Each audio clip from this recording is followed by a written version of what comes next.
ಎಲ್ಲರಿಗೂ ಕರ್ತನಾದ ಯೇಸು ಕ್ರಿಸ್ತನ ಪರಿಶುದ್ಧಾತ್ಮದಲ್ಲಿ ಆ ಆತ್ಮೀಯ ಹೃತ್ಪೂರ್ವಕ ವಂದನೆಗಳನ್ನು ಸಲ್ಲಿಸ್ತೇನೆ. ವಿಶೇಷವಾಗಿ ಇವತ್ತು ನಮ್ಮ ಕರ್ತನಾದ ಯೇಸು ಕ್ರಿಸ್ತನು ತನ್ನ ವಾಕ್ಯದ ಮೂಲಕ ತನ್ನ ಸಭೆಯನ್ನ ಏನ್ ಮಾಡ್ತಾ ಇದ್ದಾನೆ. ನಾನು ಯಾವಾಗ್ಲೂ ಅದನ್ನ ಇಷ್ಟಪಡ್ತೇನೆ. ಏನಂದ್ರೆ ಮೊದಲಿಗಿತ್ತಿಯಾದ ಸಭೆ ಅದು ಕರ್ತನ ಬರುವಿಕೆಗಾಗಿ ಏನಾಗಬೇಕು, ಸಿದ್ಧವಾಗಬೇಕು. ಯಾಕಂದ್ರೆ ಕರ್ತನು ಪರಿಪೂರ್ಣನು. ನಾವು ಕರ್ತನಿಗೆ ಏನಾಗಿದ್ದೇವೆ, ನಾವು ಆತನಿಗೆ ನೇಮಕವಾದ ಒಂದು ಮೊದಲಿಗಿತ್ತಿಯಾದ ಸಭೆಯಾಗಿದ್ದೇವೆ. ಇವತ್ತು ಈ ಲೋಕದಲ್ಲಿ ಸಭೆ ಇದೆ ಅಂದಮೇಲೆ ಪರಲೋಕದ ಕರ್ತನ ಎಲ್ಲ ಪರಿಶುದ್ಧತೆ, ನೀತಿವಂತಿಕೆ, ತಂದೆಯಾದ ದೇವರ ಪ್ರಸನ್ನತೆ ಭೂಲೋಕದಲ್ಲಿ ಸಭೆಯಲ್ಲಿದೆ. ಅದಕ್ಕೆ ಈ ಸಭೆ ಈ ಲೋಕದಲ್ಲಿ ಇರೋದ್ರಿಂದ ಈ ಲೋಕದಲ್ಲಿ ದೇವರ ರಾಜ್ಯ ಇಲ್ಲ, ಅದೇ ಸಭೆಯಲ್ಲಿ ಇದೆ. ಅಂದ್ರೆ ಪರಲೋಕದ ರಾಜ್ಯದ ಎಲ್ಲ ಸರ್ವ ಸುಗುಣಗಳು ತಂದೆಯಾದ ದೇವರ ಮೂಲಕವಾಗಿ ಮಗನಿಂದ ತನ್ನಗೆ ನೇಮಕವಾದ ಮೊದಲಿಗಿತ್ತಿಯಾದ ಸಭೆಗೆ ಕೊಡಲ್ಪಟ್ಟಿವೆ. ಅದಕ್ಕೆ ಪವಿತ್ರನು ಹೇಳ್ತಾನೆ, ಮೊದಲಿಗಿತ್ತಿಯಾದ ಸಭೆ ಅದು ಸುಕ್ಕು ಕಳಂಕ ಇಲ್ಲದೆ ಇರುವಂತ ಬಾಧ್ಯತೆಯನ್ನು ಹೊಂದೋದಕ್ಕಾಗಿ ಅದು ಶೃಂಗರಿಸಲ್ಪಡ್ಬೇಕಾಗಿದೆ. ಬನ್ನಿರಿ, ನಿಜವಾಗ್ಲೂ ಈ ವಾಕ್ಯವನ್ನ ನಾವು ಬಹಳ ಅಮೂಲ್ಯ ಅಂತೇಳಿ ನಾವು ಏನ್ ಮಾಡ್ಬೇಕಾಗಿದೆ, ಧ್ಯಾನ ಮಾಡ್ಬೇಕಾಗಿದೆ. ಯಾಕಂದ್ರೆ ಇದು ಪರಿಶುದ್ಧಾತ್ಮನಿಂದ 2000 ವರ್ಷಗಳ ಹಿಂದೆ ದೇವರ ವಾಕ್ಯ ಏನಾಯ್ತು, ಪೌಲನ ಮೂಲಕ ಆತನು ಮಿಷನರಿ ಆಗಿ ಹೋದಂತ ಥೆಸಲೋನಿಕ ಸ್ಥಳಕ್ಕೆ, ಅಲ್ಲಿ ಆತನು ಮಾಡಿದ ಸೇವೆ ಎಲ್ಲಿ ಜನರ ಮಧ್ಯದಲ್ಲಿ ಅದು ಏನಾಯ್ತು, ಫಲಕಾರಿ ಆಯ್ತು. ಅಲ್ಲಿ ಜನರು ದೇವ್ರ ಕಡೆ ತಿಳ್ಕೊಂಡ್ರು, ಅವ್ರು ಕೂಡಿ ಬರ್ತಾ ಇದ್ರು, ಅವರು ಪೌಲನ ಒಂದು ಬೋಧನೆಗೆ ಕಿವಿಗೊಡ್ತಾ ಇದ್ರು. ಅದಕ್ಕೆ ಇವತ್ತಿನ ದಿವಸ ನಾವು ನೋಡ್ತೇವೆ, ಕೊಲೊಸ್ಸೆ ಸಭೆಯನ್ನ ಉದ್ದೇಶಿಸಿ ಪೌಲನು ಏನ್ ಹೇಳ್ತಾನೆ, ಆತನು ನೋಡೋಣ ಪ್ರಿಯರೇ. ಇದು ಬಹಳಷ್ಟು ಸುಂದರವಾದ ದೇವರ ವಾಕ್ಯ. ಅದನ್ನ ನಾವು ಗ್ರೀಕ್ನಿಂದ ಇಂಗ್ಲಿಷ್ಗೆ KJV, ಕಿಂಗ್ ಜೇಮ್ಸ್ ವರ್ಷನ್ ಬೈಬಲ್ನಲ್ಲಿ ಅನುವಾದಿಸಿದ್ದಾರೆ. ಅದಾದ್ಮೇಲೆ ಅದು ಏನಾಯ್ತು, ಸ್ಥಳೀಯ ಭಾಷೆಗಳಿಗೆ ಭಾಷಾಂತರಿಸಲ್ಪಡ್ತು. ಈಗ ನಿಮ್ಮ ಕೈಗಳಲ್ಲಿರುವಂತ ಈ ಸತ್ಯವೇದದಲ್ಲಿ ಪರಿಶುದ್ಧ ವಾಕ್ಯ ಇಷ್ಟು ಅದು ಏನಾಗಿದೆ, ಆತ್ಮನಿಂದ ತುಂಬಿದಂತ ಜ್ಞಾನ ಕೂಡಿದೆ. ಅದನ್ನ ನಾನು ನನ್ನ ಒಂದು ಭಾಷೆ ಇದೆಯಲ್ಲ, ನಾನು ಮಾತಾಡುವಂತ ಈ ಒಂದು ಭಾಷೆಯಲ್ಲಿ ಅದನ್ನ ಹೇಳ್ತಾ ಇದ್ದೇನೆ ಅಂದಮೇಲೆ ಅದು ನಾನು ಅದಕ್ಕೆ ಯೋಗ್ಯನಲ್ಲ. ನಾನು ಕರ್ತನು ನನ್ನನ್ನ ಆತನ ವಾಕ್ಯವನ್ನ ಹೇಳಲಿಕ್ಕೆ ಕೊಟ್ಟಂತ ಕೃಪೆ ಎಷ್ಟು ದೊಡ್ಡದಂತ ನನಗೆ ಆಶ್ಚರ್ಯ ಆಗ್ತಾ ಇದೆ. ಅದಕ್ಕೆ ಈಗ ನನ್ನ ಬಾಯಿಂದ ದೇವರ ವಾಕ್ಯವನ್ನು ಕೇಳುವಂತ ಎಲ್ಲಾ ಪ್ರಿಯ ದೇವ ಜನರಿಗೆ ನಾನು ಪ್ರಾರ್ಥಿಸ್ತೇನೆ, ದೇವರ ವಾಕ್ಯ ಅದು ಯಾವ ರೀತಿಯಿಂದ ಎಷ್ಟು ಅದು ಸತ್ಯವನ್ನ, ಆತ್ಮಿಕ ಒಂದು ಜ್ಞಾನವನ್ನ ಅದು ದೇವರಿಂದ ಕೊಡಲ್ಪಟ್ಟಿದ್ದಲ್ಲ, ಅದೇ ನಮ್ಗೆ ಕೊಡಲ್ಪಡ್ಬೇಕೆಂಬುದಾಗಿ ನಾನು ಪ್ರಾರ್ಥಿಸ್ತಾ ನಿಮ್ಮ ಮುಂದೆ ಇವತ್ತಿನ ದಿವಸ ಈ ವಾಕ್ಯಗಳನ್ನು ಹಂಚ್ಕೊಳ್ಳಿಕ್ಕೆ ಬಹಳ ಕುತೂಹಲದಿಂದ ಎದುರು ನೋಡ್ತಾ ಇದ್ದೆ. ನನ್ನ ಪ್ರಿಯ ಸಹೋದರ ಸಹೋದರಿಯರೇ, ಪೌಲನು ಕೊಲೊಸ್ಸೆದವರ ಮಧ್ಯದಲ್ಲಿ ಸೇವೆ ಮಾಡಿದಾಗ ನಾವು ನೋಡಿದ್ವಿ, ಈಗ ತಾನೇ ನಮ್ಮ ಸಹೋದರಿ ಓದಂತ ವಾಕ್ಯದಲ್ಲಿ ಅದರೊಳಗೆ ಎಫ್ರಡಿಟಸ್ ಆತನು ಸತ್ಯೋಪದೇಶವನ್ನು ಕಲಿಸಿದ. ಯಾರಿಗೆ? ಕೊಲೊಸ್ಸೆಯ ಸಭೆಯಲ್ಲಿರುವಂತ ದೇವರ ಜನರಿಗೆ. ಅವರು ಅದನ್ನು ಕಲ್ತ್ಕೊಂಡ್ರು ಅಂತ ನಾವು ನೋಡ್ತೇವೆ. ಮತ್ತು ಅವರು ಏನ್ ಮಾಡಿದ್ರು, ಅದನ್ನ ಅವನು ಯಾರು? ಕರ್ತನಾದ ಯೇಸು ಕ್ರಿಸ್ತನ ನಂಬಿಕಸ್ಥನಾದ ಸೇವಕನ. ನೋಡಿ, ಇವತ್ತು ನಾವು ಮುಂದೆ ನೋಡಿದ್ರೆ ವಾಕ್ಯ 8ರಲ್ಲಿ ಆತನ ಮೂಲಕ ಕಲ್ತ್ಕೊಂಡಂತ ಕೊಲಸ ಸಭೆಯವರು ಅವರಿಗೆ ಮತ್ತು ಏನಾಗಿತ್ತು, ಆತ್ಮನ ಪ್ರೇರಿತವಾದ ಪ್ರೀತಿಯ ಬಗ್ಗೆ ಏನಾಯ್ತು, ಬಹಳಷ್ಟು ಆತನೇ ಪೌಲನಿಗೆ ಹಿಡಿಸ್ತು. ಅವನು ಬಹಳಷ್ಟು ಏನ್ ಹೇಳ್ದ, ಅದನ್ನ ಎಪಫ್ರೋದಿತನ ಮೂಲಕವಾಗಿ ಅದನ್ನ ಕೊಲಸ ಸಭೆಯವರ ಜೀವಿತದಲ್ಲಿ ನೋಡಿ ಆ ಸುದ್ದಿಯನ್ನು ಕೇಳಿ ಅವನಿಗೆ ಬಹಳ ಸಂತೋಷ ಆಯ್ತು. ಅದಕ್ಕೆ ಅವನು ಏನ್ ಮಾಡ್ದ, ಅವನು ಅದನ್ನ ಏನ್ ಮಾಡ್ದ, ಅವರೊಂದಿಗೆ ಏನ್ ಮಾಡ್ದ, ಪ್ರಾರ್ಥಿಸ್ಲಿಕ್ಕೆ ಆತನು ಏನ್ ಮಾಡ್ದ, ಬಹಳ ಆತನಿಗೆ ಪತ್ರದಲ್ಲಿ ಪರಿಶುದ್ಧಾತ್ಮನ ಮೂಲಕವಾಗಿ ಆತನು ಆ ಒಂದು ಪತ್ರಿಕೆಯನ್ನ ಬರೆದು ಕಳುಹಿಸಿದ. ಸೊ ಅವರಿಗೆ ಇನ್ನು ಆ ಪ್ರಾರ್ಥನೆಯಲ್ಲಿ ಅವ್ರಿಗೇನು ಅವ್ರಿಗಾಗಿ ಬೇಡ್ಕೊಳ್ಳುವಂತ ಪೌಲನು ಏನ್ ಹೇಳ್ತಾ ಇದ್ದ, ಅವರು ಏನಾಗಬೇಕು, ಆತ್ಮೀಯ ಜ್ಞಾನವನ್ನು ಏನ್ ಮಾಡ್ಬೇಕು, ಗ್ರಹಿಕೆಯನ್ನು ಹೊಂದಿ, ಅವ್ರು ನೋಡಿ ಆತ್ಮಿಕ ಜ್ಞಾನ ಗ್ರಹಿಕೆಯನ್ನ ಇಲ್ಲ ನೋಡ್ತೇವೆ. ಈ ಒಂದು ಜ್ಞಾನ ಎಂತ ಜ್ಞಾನ ಇದು, ಇದನ್ನ ನಾವು ನೋಡಿದ್ರೆ ಮೊದಲೇ ಥೆಸಲೋನಿಕ 1:10 ನಾವು ನೋಡ್ತೀವಿ. ದಯವಿಟ್ಟು ಅದನ್ನ ತಾವು ಸಹ ಗಮನಿಸ್ಲಿಕ್ಕೆ ಇಷ್ಟಪಡ್ತೀರ ಅಂತ ನಾನು ನಂಬ್ತೇನೆ. ಅದನ್ನ ನಾವು ಏನಂತ ಹೇಳ್ತೀವಿ, ಥೆಸಲೋನಿಕ ಸಭೆಯ ದವರಿಗೆ ಬರೆದ ಪತ್ರಿಕೆಯಲ್ಲಿ 1:10 ನಾವು ನೋಡ್ತೀವಿ, ಆತನು ಸತ್ತೊಳಗಿಂದ ಎಬ್ಬಿಸಿದಂತ ಆಕಾಶದೊಳಗಿಂದ ಬರುವಂತ ಆತನ ಕುಮಾರನ ಎದುರುನೋಡರಾಗಿರ್ಬೇಕೆಂತೂ ತಿಳಿಸುತ್ತಾನೆ. ಸೊ ಇಲ್ಲಿ ಥೆಸಲೋನಿಕ ಸಭೆಗೆ ಏನು ಪೌಲನು ಬರೆದಾಗ ಅವನು ಪ್ರಾರ್ಥನೆ ಮಾಡ್ಲಿಕ್ಕೆ ಅವರೊಂದಿಗೆ ಇಷ್ಟಪಟ್ಟ, ಅವ್ರಿಗಾಗಿ ಪ್ರಾರ್ಥನೆ ಮಾಡ್ಲಿಕ್ಕೆ ಅವನಿಗೂ ಒಂದೇನಿತ್ತು, ಕಾರಣ ಇತ್ತು. ಹೇಗೆ ಕೊಲೊಸ್ಸೆ ಸಭೆಯವರಿಗೆ ಆತನು ಆತ್ಮೀಯ ಜ್ಞಾನ ಗ್ರಹಿಕೆಯನ್ನ ಪಡ್ಕೊಳ್ಬೇಕಂತ ಪ್ರಾರ್ಥನೆ ಮಾಡಿದ. ಅಷ್ಟೇ ಅಲ್ಲದೆ ಅವರು ಕರ್ತನ ಚಿತ್ತದ ವಿಷಯವಾದ ತಿಳುವಳಿಕೆಯನ್ನ ಹೊಂದಬೇಕು ಅಂತೇಳಿ ಪ್ರಾರ್ಥನೆ ಮಾಡಿದ. ಪ್ರೇರೆ, ಇವತ್ತು ಇದು ಏನಾಗಿದೆ, ನಮಗೆ ನಮಗೆ ಬಹಳ ಐಶ್ವರ್ಯವನ್ನ ತರುವಂತ ಸತ್ಯವಾಗಿದೆ. ನಾವು ಸತ್ಯದಲ್ಲಿದ್ದ ನಾವು ಬಹಳಷ್ಟು ಐಶ್ವರ್ಯವಂತರು. ಯಾಕಂದ್ರೆ ನಮಗೆ ಸತ್ಯದ ಬಿಡುಗಡೆ ಆಗಿದೆ, ನಮಗೆ ಸತ್ಯದ ಮೂಲಕ ರಕ್ಷಣೆ ಆಗಿದೆ. ನಾವು ಭೂಲೋಕದಲ್ಲಿ ಇದ್ದುದರಿಂದ ನಾವು ಸುಖವಾಗಿ ಕರ್ತನ ಪ್ರಸನ್ನತೆಯಲ್ಲಿ ಮತ್ತು ಕರ್ತನ ಮತ್ತು ಆತನ ಮುಂದೆ ನಾವು ನಮ್ಮ ಪ್ರಾರ್ಥನೆಯನ್ನ ನಾವು ಏನ್ ಮಾಡ್ತಾ ಇದ್ದೇವೆ, ಅರ್ಪಿಸ್ತಾ ಇದ್ದೇವೆ. ಅದಕ್ಕೆ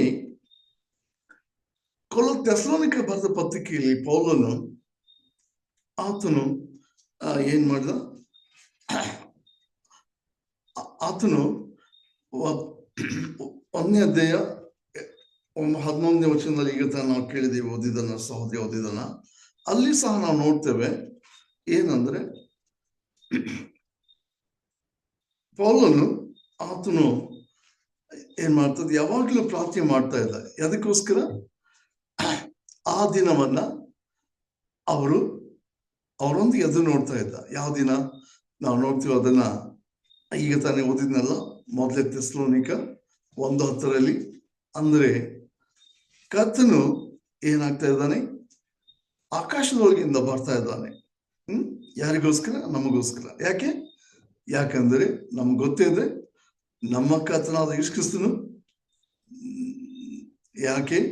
ಯಾಕಂದ್ರೆ ನಾವು ಸಭೆಯಾಗಿದ್ದೇವೆ, ನಾವು ಕರ್ತನಲ್ಲಿ ಏನಾಗಿದ್ದೇವೆ, ಒಂದಾಗಿದ್ದೇವೆ. ಮತ್ತು ನಮ್ಮ ಒಂದು ಏನ್ ನಿರೀಕ್ಷೆ ಏನಾಗಿದೆ, ಅದು ಕರ್ತನೊಂದಿಗೆ ಇರುವಂತ ಏನು ಸುಂದರವಾದಂತ ಪರಲೋಕ ರಾಜ್ಯದ ಒಂದು ಏನು ವಾಗ್ದಾನ. ಅದಕ್ಕಾಗಿ ಇವತ್ತು ನಾವು ದೇವರ ಮಕ್ಕಳಾಗಿ ನಾವು ಪೌಲನ ಪ್ರಾರ್ಥನೆಯ ಉದ್ದೇಶದಲ್ಲಿದ್ದೇವೆ. ಮತ್ತು ಪೌಲನ ಹಾಗೆ ಪ್ರಾರ್ಥನೆ ಮಾಡುವಂತ ಪ್ರಾರ್ಥನೆ ನಮ್ಮದು ಸಹ ಏನಾಗಿದೆ ಅದು ಒಂದೇ ಆಗಿದೆ. ಅದಕ್ಕೆ ಕರ್ತನಾದ ಯೇಸು ಕ್ರಿಸ್ತನ ಮೂಲಕ ರಕ್ಷಣೆ ಹೊಂದಿದಂತ 2025 ವರ್ಷಗಳ ಹಿಂದೆ ಕೊಲೊಸ್ಸೆ ಸಭೆಯ ದೇವಜನರಾಗ್ಲಿ, ಥೆಸಲೋನಿಕ ಸಭೆಯ ದೇವಜನರಾಗ್ಲಿ ಅವರಿಗಾಗಿ ಪೌಲನು ಪತ್ರದ ಮೂಲಕ ಹೇಳಿದ, ನಾನು ನಿಮಗಾಗಿ ಬೇಡ್ಕೊಳ್ತಾ ಇದ್ದೇನೆ ಮತ್ತು ಯಾವಾಗಲೂ ನಿಮ್ಮೊಂದಿಗೆ ನಾನು ಆ ದಿನವನ್ನು ಎದುರು ನೋಡ್ತಾ ಇದ್ದೇನೆ.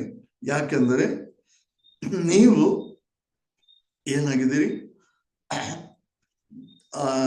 ಸಕಲ ಆತ್ಮೀಯ ಜ್ಞಾನವನ್ನ ಗ್ರಹಿಕೆಯನ್ನು ಹೊಂದಿ ಏನು ಮತ್ತೆ ನೀವು ಕರ್ತನ ಚಿತ್ತದ ವಿಷಯವಾದ ತಿಳುವಳಿಕೆಯನ್ನ ಹೊಂದಿ ಏನಾಗಿರ್ಬೇಕು, ಸಂತೋಷ ಪಡಿಸಬೇಕೆಂಬುದಾಗಿ ಪ್ರಾರ್ಥಿಸ್ತಾ ಇದ್ದಾನೆ. ಈಗ ಅದು ಸಹ ಬಹಳ ವಿಶೇಷವಾದ. ಆಮೇಲೆ ಥೆಸಲೋನಿಕ ಸಭೆಗೆ ಬಂದಾಗ ಆತನು ಕರ್ತನ ಬರುವಿಕೆ ದಿನ ಅದು ಏನಾಗಿದೆ, ಅದಕ್ಕೆ ಸಂಬಂಧಪಟ್ಟಂತ ಪ್ರಾರ್ಥನೆಯನ್ನ ಆತನು ಮಾಡ್ತಾ ಇದ್ದಾನೆ. ಅದು ಅಲ್ಲಿಯೂ ಸಹ ನಾವು ನೋಡ್ತೀವಿ. ಏನಂದ್ರೆ ಇಲ್ಲಿ ಪ್ರಾರ್ಥನೆಯಲ್ಲಿ ನಾವು ನೋಡ್ತಾ ಇದ್ದೇವೆ ಏನಂದ್ರೆ, ಇವತ್ತು ಸಹ ಒಂದೇ ವಿಷಯವಾಗಿ ನಾನು ನಿಮ್ಮೊಂದಿಗೆ ಆ ವಾಕ್ಯವನ್ನ ಧ್ಯಾನ ಮಾಡ್ಲಿಕ್ಕೆ ಇಷ್ಟಪಡ್ತೇನೆ. ಅದೇನಂದ್ರೆ, ಏನಾಗಿರ್ಬೇಕಂತ ಪ್ರಾರ್ಥನೆ ಮಾಡ್ತಾ ಇದ್ದೇನೆ. ಆತನು ದೇವರು ಅಂದ್ರೆ ನಮ್ಮ ದೇವರು ನಿಮ್ಮನ್ನು ಕರೆದದಕ್ಕೆ. ನೋಡಿ, ಪೌಲನ ಇತಿಹಾಸ, ಆತನ ಜೀವಿತ ಏನಾಗಿತ್ತು, ಇಬ್ರಿಯನಾದಂತ ಪೌಲನು ಸೌಲನಾದವನು ಏನಾದ ಕರ್ತನನ್ನು ಕಂಡ್ಕೊಂಡ್ಮೇಲೆ ಪೌಲನಾಗಿ ಅಪೊಸ್ತಲನಾಗಿ ಅನ್ಯ ಜನಗಳ ಮಧ್ಯದಲ್ಲಿ ಸುವಾರ್ತೆ ಸೇವೆಗಾಗಿ ನೇಮಿಸಲ್ಪಟ್ಟ. ಈಗ ಅನ್ಯ ಜನರಾದಂತ ನಾವು ಏನಾಗಿದ್ದೀವಿ, ದೇಹ ಜನರೊಂದಿಗೆ ಏನಾಗಿದ್ದೀವಿ, ಒಂದಾಗಿದ್ದೇವೆ. ಅದಕ್ಕೆ ಆತನ ಪ್ರಾರ್ಥನೆ ಇಲ್ಲಿ ಏನಂತ ಮಾಡ್ತಾ ಇದ್ದಾರೆ, ನಾವಂದ್ರೆ ಹೊಸ ಒಡಂಬಡಿಕೆಯ ಯಾರು ವಿಶ್ವಾಸಿಗಳು, ದೇವಜನರು ಮತ್ತು ನಮ್ಮ ದೇವರು ಅಂತಂದ್ರೆ ಮೋಸ್ಟ್ಲಿ ಪೌಲನಲ್ಲಿ ಆತನು ಯಹೂದ್ಯರನ್ನ ಸಹ ಒಳಗೊಂಡಂತ ಏನಾಗಿದ್ದಾನೆ, ದೇವರ ವಿಷಯವಾಗಿ ಮಾತಾಡ್ತಾ ಇದ್ದಾನೆ. ಯಹೂದ್ಯರು ಅಂದ್ರೆ ನಮ್ಗೆ ಗೊತ್ತಿದೆ, ಇಸ್ರಾಯೇಲ್ ಎಲ್ಲರೂ ಐಗುಪ್ತ ದೇಶದೊಳಗಿನ ಅವರು ದಾಸತ್ವವನ್ನು ಬಿಡಿಸಲ್ಪಟ್ರು. ಅಡವಿಯಲ್ಲಿ ಅವರು ದರ್ಶನ ಕೊಡಲ್ಪಟ್ರು. ಮೋಶೆ ಮೂಲಕ ಅವರು ಮುಂದೂತನಾಗಿ ಮೋಶೆ ಮೂಲಕ ನಡೆಸಲ್ಪಟ್ರು. ಮತ್ತು ದೇವದರ್ಶನ ಗುಡಾರವನ್ನ ದೇವರು ಅವರಿಗೆ ಅಡವಿಯಲ್ಲಿ ಕೊಟ್ಟದ್ರಿಂದ ಅವರು ಏನಾಗಿದ್ರು, ಆಜ್ಞೆ ಮಾಡ್ತಾ ಇದ್ರು, ಯಜ್ಞವನ್ನು ಅರ್ಪಿಸ್ತಾ ಇದ್ರು ಮತ್ತು ಕರ್ತನ ಕ್ಷಮಾಪಣೆ ಕರುಣೆಯನ್ನ ಬೀಳ್ತಾ ಇದ್ರು. ಮುಂದೆ ನಾವು ನೋಡ್ತೇವೆ, ಇಸ್ರಾಯೇಲ್ ಎಲ್ಲರಿಗೂ ವಾಗ್ದಾನ ಮಾಡಿದಂತ ಕಾನಾನ್ ದೇಶ ಕೊಡಲ್ಪಟ್ಟು ಇವತ್ತು ಸಹ ಯೆರೂಸಲೇಮ್ ಎಂಬ ಪಟ್ಟಣ ಅದು ಕರ್ತನ ಏನಾಗಿದೆ, ವಾಗ್ದಾನ ಮಾಡಿದಂತ ಏನು ಕರ್ತನಾದ ಯೇಸು ಕ್ರಿಸ್ತನ ಬರುವಿಕೆಗೆ ಅದು ಒಂದು ಭೌಗೋಳಿಕವಾಗಿ ಯೆರೂಸಲೇಮ್ ಪಟ್ಟಣ ಅದು ದೇವಾಲಯ ಅಲ್ಲಿ ಏನಾಗಿದೆ, ಕರ್ತನ ತಂದೆ ಯಹೂದ್ಯರ ಮೂಲಕವಾಗಿ ಆ ದೇವಾಲಯದಲ್ಲಿ ಆ ದಿನ ಮುಂದುವರಿಸಲ್ಪಡ್ಬೇಕಾಗಿದೆ. ಅಲ್ಲಿ ಯಜ್ಞಗಳನ್ನು ಅರ್ಪಿಸಬೇಕಾಗಿದೆ. ಇದನ್ನ ನಾವು ಮುಂದೆ ಯಾವುದು ನಮ್ಮ ಕರ್ತನ ಬಂದು ಸಭೆಯನ್ನು ಎತ್ಕೊಂಡು ಹೋದ್ಮೇಲೆ ಕರ್ತನ ಒಂದು ಸಮ್ಮುಖದಲ್ಲಿ ನಾವಿರ್ತೇವೆ. ಆದ್ರೆ ಈ ಲೋಕದಲ್ಲಿ ಏನು ಕರೆದಂತ ಇನ್ನೂ ಜನರು ಏನಿದ್ದಾರೆ, ಯಹೂದ್ಯರು ರಕ್ಷಣೆ ಹೊಂದದೆ ಮೆಸ್ಸಿಯನ್ನ ಸ್ವೀಕರಿಸ್ತಿದ್ದಾರೆ. ಅವರಿಗಾಗಿ ಸಹ ಕರ್ತನು ಸಂಕಟ ಮಹಾಸಂಕಟ ಕಾಲದಲ್ಲಿ 1,44,000 ಯಹೂದ್ಯರು ಕರ್ತನ ನಂಬಿರ ಅಂತೇಳಿ ದೇವ ರಾಜ್ಯದ ಸ್ವಾತಂತ್ರ್ಯ ಸಾರ್ತಾರೆ. ಹೀಗೆ ಇನ್ನೂ ಕರೆಯಲ್ಪಡ್ತಾ ಇದ್ದಾರೆ, ಇನ್ನೂ ದೇವ ರಾಜ್ಯಕ್ಕೆ ಸೇರಿಸಲ್ಪಡ್ತಾ ಇದ್ದಾರೆ. ಅದಕ್ಕೆ ಪೌಲನು ಹೇಳ್ತಾನೆ, ನಾವು ಅವ್ರು ಯೋಗ್ಯರಾಗಿರ್ಬೇಕಾದ್ರೆ ಅವನು ಪ್ರಾರ್ಥನೆ ಮಾಡಿದ ಅಂತೇಳಿ ಥೆಸಲೋನಿಕದವರಿಗೆ ಗೊತ್ತಿತ್ತು. ಇವತ್ತು ಸಹ ನಾವು ಸಹ ಅನ್ಯರಾಗಿ ಈ ಒಂದು ಪತ್ರದಲ್ಲಿ ನಮ್ಮನ್ನು ಸಹ ಅವರೊಂದಿಗೆ ಒಕ್ಕೂಡಿಸಿ ನಾವು ಸಹ ಅದೇ ಪ್ರಾರ್ಥನೆ ಬಯಕೆ ನಮ್ಮದಾಗಬೇಕು. ಯಾಕಂದ್ರೆ ನಾವು ಮಾಡುವಂತ ಪ್ರಾರ್ಥನೆ ಸತ್ಯವೇದದ ಆಧಾರದ ಮೇಲೆ ಮಾಡ್ಬೇಕಾಗಿದೆ. ಇದೇ ನಿಜವಾದ ಪ್ರಾರ್ಥನೆಯ ಶೈಲಿಯಾಗಿದೆ. ನಾವು ಪ್ರಾರ್ಥನೆಯನ್ನ ಮಾಡ್ಲಿಕ್ಕೆ ಯೋಗ್ಯರಾಗಬೇಕಂತಂದರೆ ನಾವು ನೋಡ್ತೇವೆ, ಯಾರು ನಮ್ಮ ಕರ್ತನಾದ ಯೇಸು ಕ್ರಿಸ್ತನು ಏನಾಯ್ತು, ಆತನು ಕೊಲೊಸ್ಸೆಯವರಿಗೆ ಬರೆದ ಪತ್ರಿಕೆಯಲ್ಲಿ 4ನೇ ಅಧ್ಯಾಯ 5ನೇ ವಚನದಲ್ಲಿ ನಾವು ನೋಡ್ತೇವೆ. ಅಲ್ಲಿ ಜ್ಞಾನಿಗಳಾಗಬೇಕಾದಂತ ಅವಶ್ಯಕತೆ ಇದೆ. ಯಾಕಂದ್ರೆ ಯೋಗ್ಯರಾಗಿರಬೇಕಾದಂತ ನಾವು ಜ್ಞಾನವುಳ್ಳವರಾಗಿರ್ಬೇಕಂತ ಪೌಲನು ಪ್ರಾರ್ಥನೆ ಮಾಡಿದ. ಅದಕ್ಕೆ ಈ ಲೋಕದಲ್ಲಿ ಈ ಜ್ಞಾನ ನಮಗೆ ಬೇಕಾಗಿದೆ. ಯಾಕಂದ್ರೆ ನಾವು ಹೊರಗಿನವರ ವಿಷಯದಲ್ಲಿ ಏನಾಗಬೇಕು? ಜ್ಞಾನವಾಗಿ ನಡ್ಕೊಳ್ಬೇಕು. ಹೇಗೆ ನಡ್ಕೊಳ್ಬೇಕು? ಸಮಯವನ್ನ ನಾವೇನ್ ಮಾಡ್ಬೇಕು? ಬೆಲೆಯುಳ್ಳದೆಂದು ಉಪಯೋಗಿಸ್ಕೊಳ್ಬೇಕು. ಪ್ರಿಯರೇ, ಈ ಸಮಯ ಪ್ರಾರ್ಥನೆ ಸಮಯ. ಇದು ನಾವು ಜ್ಞಾನವುಳ್ಳವರಾಗಿ ನಡ್ಕೊಳ್ಳುವಂತ ಕಾಲ. ಯಾಕಂದ್ರೆ ಇವತ್ತು ನಾವು ಭೂಲೋಕದಲ್ಲಿ ಇದ್ದುದರಿಂದ ದೇವರ ಕೋಪವನ್ನ ನಾವು ಏನ್ ಮಾಡ್ತಾ ಇದ್ದೇವೆ? ಇನ್ನೂ ಪರಿಶುದ್ಧಾತ್ಮನ ಮೂಲಕ ನಾವು ಕರ್ತನ ಮೆಚ್ಚುಗೆಯಾದ ಜೀವಿತ ಜೀವಿಸಿ ಕರ್ತನ ಮುಂದೆ ನಾವು ಎಲ್ಲರಿಗಾಗಿ ವಿಜ್ಞಾಪನೆ ಮಾಡಿ ಕರ್ತನಾದ ಯೇಸು ಕ್ರಿಸ್ತನು ಮಹಾಯಾಜಕನಾಗಿ ತಂದೆ ಬಳಿಯಲ್ಲಿ ಮಧ್ಯಸ್ಥಕ್ಕೆ ಪ್ರಾರ್ಥನೆ ಮಾಡ್ತಾ ಇದ್ದಾರೆ.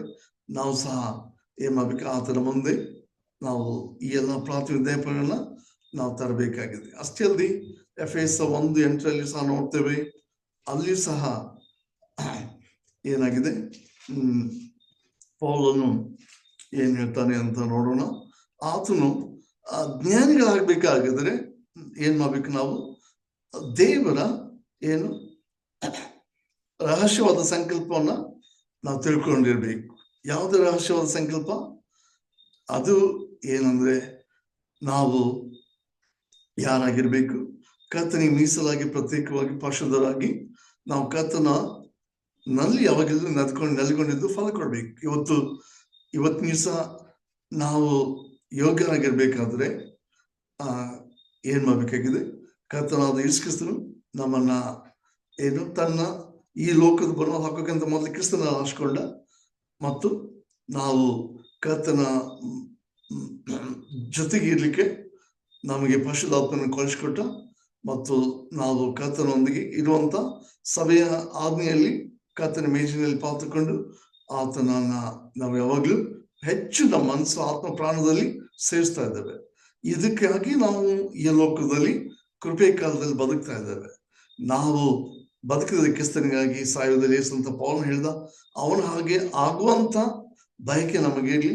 ಕರ್ತನ ಕೃಪೆಯಿಂದ ನಾವು ಹೀಗೆ ಮುಂದೆ ಕರ್ತನ ಬರುವವರೆಗೂ ಕರ್ತನ ನಮ್ಮನ್ನು ನಾವು ಪರಿಪೂರ್ಣಗೊಳ್ಳುವಂತ ಸಿದ್ಧತೆ ಮಾಡಿಕೊಳ್ಳುವಂತ ಸಭೆಯಾಗಿ ನಾವು ಜೀವಿಸೋಣ. ಕರ್ತನು ಈ ಒಂದು ಚಿಕ್ಕದಾದ ಧ್ಯಾನದಲ್ಲಿ ನಮಗೆ ಪೌಲನ ಮೂಲಕ ತಿಳಿಸಂತ ಸತ್ಯ ಅದು ಏನಾಗಿರ್ಬೇಕಂದ್ರೆ ನಾವು ಯೋಗ್ಯರಾಗಿರ್ಬೇಕಾಗಿದೆ. ಅದಕ್ಕಾಗಿ ನಾವು ಪ್ರಾರ್ಥನೆ ಮಾಡ್ಬೇಕಾಗಿದೆ. ತಂದೆಯ ದೇವರೇ, ನಾವು ಆತ್ಮೀಯ ಜ್ಞಾನವನ್ನ ಗ್ರಹಿಕೆಯನ್ನ ನಾವು ಹೊಂದ್ಕೊಳ್ಬೇಕಾಗಿದೆ ಮತ್ತು ಕರ್ತನ ಚಿತ್ತದ ವಿಷಯವಾದ ತಿಳುವಳಿಕೆಯನ್ನ ಹೊಂದ್ಕೊಳ್ಬೇಕಾಗಿದೆ. ತುಂಬಿ ನಮಗೆ ಏನಾಗಿದೆ? ಪರಿಶುದ್ಧಾತ್ಮದಿಂದ ನಾವು ಫಲ ಕೊಡ್ಬೇಕಾಗಿದೆ. ಯಾಕಂದ್ರೆ ಇದು ನಮಗೆ ಏನು ಆಯ್ಕೆ ಅಲ್ಲ. ಇದೊಂದು ನಾವು ನಮಗೆ ಅದು ಅವಶ್ಯಕತೆ ಇಲ್ಲ, ಅಷ್ಟೊಂದು ಪ್ರಾಮುಖ್ಯತೆ ಅದಕ್ಕೆ ನಾವು ಕೊಡಬೇಕಾಗಿಲ್ಲ ಅನ್ನುವಂತ ಎಂದಿಗೂ ಯೋಚನೆ ನಮಗೆ ಈ ಲೋಕದಲ್ಲಿ ನಾವು ಇಟ್ಕೊಳ್ಬಾರ್ದು. ಯಾಕಂದ್ರೆ ಸೈತಾನನು ಒಂದು ಚಿಕ್ಕದಾದ ವಿಷಯದಿಂದ ನಮ್ಮ ಪರಿಶುದ್ಧವಾದ ದೇವರ ಮಕ್ಕಳ ಜೀವಿತವನ್ನ ಆತನ ಗಲಿಬಿಲಿಗೊಳಿಸ್ಬೋದು. ನಮ್ಮನ್ನ ಸಮಾಧಾನ, ಶಾಂತಿ, ನೆಮ್ಮದಿಯ, ಭಯಭಕ್ತಿ ಜೀವಿತವನ್ನ ಆತನು ಏನ್ ಮಾಡ್ಬೋದು? ಆತನು ಅದನ್ನ ಏನ್ ಮಾಡ್ಬೋದು? ಶೋಧಿಸಬಹುದು. ಅದಕ್ಕೆ ಪರಿಶುದ್ಧಾತ್ಮ ಇವತ್ತುವರೆಗೂ ನಮ್ಮನ್ನ ಶೋಧನೆಗಳನ್ನು ಬಿಡಿಸಿ ತನ್ನ ವಾಕ್ಯದ ಮೂಲಕ ಪರಿಶುದ್ಧ ಆತ್ಮನಿಂದ ತುಂಬಿಸಿ ನಮಗೆ ಶಕ್ತಿ ಕೊಡ್ತಾ ಇದ್ದಾನೆ. ನಮಗೆ ಇನ್ನೂ ಕೃಪೆ ಕಾಲದಲ್ಲಿ ಕರ್ತನಿಗಾಗಿ ಜೀವಿಸ್ಲಿಕ್ಕೆ ನಮಗೆ ಸಹಾಯ ಮಾಡ್ತಾ ಇದ್ದಾನೆ. ಅದಕ್ಕಾಗಿ ಪೌಲನ ಹಾಗೆ ನಾವು ಸಹ ನಮ್ಮ ಪ್ರಾರ್ಥನೆಯಲ್ಲಿ ಏನ್ ಮಾಡೋಣ? ಕೊಲೊಸ್ಸೆ ಅವರ ಸುದ್ದಿಯನ್ನು ಕೇಳಿ ಯಾವಾಗಲೂ ಪ್ರಾರ್ಥಿಸ್ತಾ ಇದ್ದ. ಅವ್ರು ಯೋಗ್ಯರಾಗಿರ್ಬೇಕು ಅಂತಂದ್ರೆ ತೆಸಲೋನಿಕ ಸಭೆಗೂ ಸಹ ಬರೆದು ಪ್ರಾರ್ಥಿಸ್ತಾ ಇದ್ದೆ ಯಾವಾಗ್ಲೂ ಅವ್ರ ಜೊತೆಗೆ. ಅವ್ರು ಮತ್ತಷ್ಟೇ ಇಲ್ಲ, ಅವರೊಂದಿಗೆ ಆ ಕರ್ತನ ದಿನವನ್ನು ಎದುರು ನೋಡ್ತಾ ಇದ್ದ. ಪ್ರಿಯರೇ, ಈ ಎರಡು ವಿಷಯಗಳನ್ನ ಕೊಲೊಸ್ಸೆ ಸಭೆ ವಿಶ್ವಾಸಿಗಳು, ತೆಸಲೋನಿಕ ಸಭೆ ವಿಶ್ವಾಸಿಗಳು ಮತ್ತು ಅತ್ಯಾಧುನಿಕ ಜಗತ್ತಿನಲ್ಲಿ ಬದುಕ್ತಿರುವಂತಹ ಈ ನಮ್ಮ ಏನು ನಾವು ದೇವ್ರ ಜನರಾಗಿ ಈ ವಿಷಯದಲ್ಲಿ ಸಹ ಸ್ವಲ್ಪ ನಾವು ಎಚ್ಚರಿಕೆಗಳಾಗಿ ನಾವು ಪ್ರಾರ್ಥನೆ ಜೀವಿತವನ್ನ ನಾವು ಏನ್ ಮಾಡ್ಬೇಕಾಗಿದೆ, ಬಲಪಡಿಸ್ಕೊಳ್ಬೇಕಾಗಿದೆ. ಕರ್ತನು ಹೀಗೆ ಮಾಡಿ ನಮ್ಗೆ ಸಹಾಯ ಮಾಡಿ. ಬಂದಿನಿ ಕರ್ತನ ಜೊತೆಗೆ ನಾವು ಇನ್ನೂ ಹೆಚ್ಚಾಗಿ ನಮ್ಮ ಅನ್ಯೋನ್ಯತೆಯನ್ನ ಬಲಪಡಿಸ್ಕೊಂಡು ಕರ್ತನ ಬರೋವರೆಗೂ ನಾವು ನಂಬಿಕಸ್ಥರಾಗಿ ಈ ಲೋಕದಲ್ಲಿ ಆತನು ನಮ್ಮನ್ನು ಆಶೀರ್ವದಿಸುವ ರೀತಿಯಲ್ಲಿ ನಾವು ಆತನ ಚಿತ್ತವನ್ನು ಮಾಡುತ್ತಾ ಜೀವಿಸೋಣ ಮತ್ತು ಆತನ ಬರುವಿಕೆ ದಿನಕ್ಕಾಗಿ ನಾವು ಎದುರುಗೊಳ್ಳುತ್ತಾ ಯೋಗ್ಯರಾಗಿ ನಡೆಯೋಣ. ಕರ್ತನಿಯ ವಾಕ್ಯ ನಮ್ಮ ಆಶೀರ್ವದಿಸಲಿ. Thank you and God bless.